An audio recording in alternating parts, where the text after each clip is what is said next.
in my research for this lecture, I was surprised to find, now you all probably know in here, but I didn't realize that 20% of the population has a disability. You all knew that? Yeah, I did. I mean, that's 1 out of every 5 people. That's amazing. So it's a really huge issue. And then it was interesting to me to find out that of the 20% of the population that has a disability, 20% of those chose not to vote. And the reasons they gave were as follows. The biggest chunk, 29%, said they couldn't get accessible transportation. So they're not going to go vote if they can't get away to the polls. Okay, we'll address that by, if you can't get to the polls, you can always vote by mail.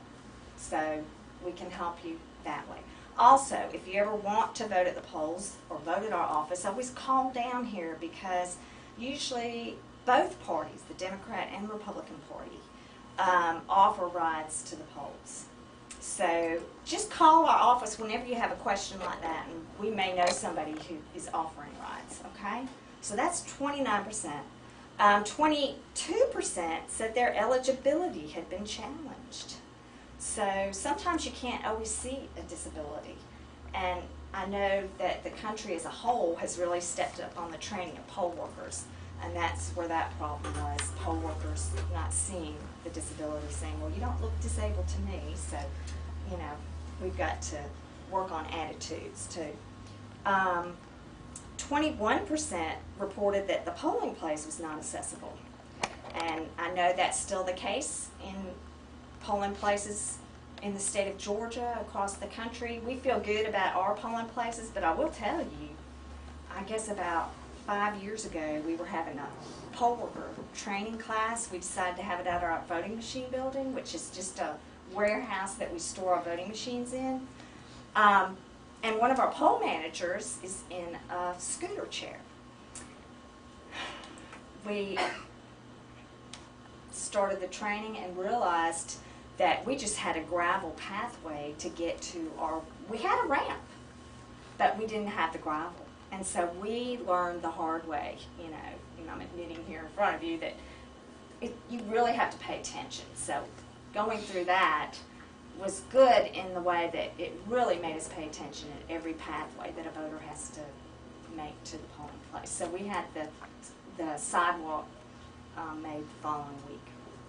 And so now he comes to our poll worker training and he comes right in. So, you know, we're guilty there, but we're working hard to make everything good.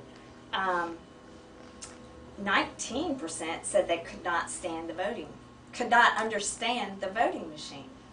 And it can be kind of intimidating. You see this electronic voting machine, and I know the first time I went to vote on the chute lever machines, I didn't understand how it worked, and I was too embarrassed to ask, so I just went in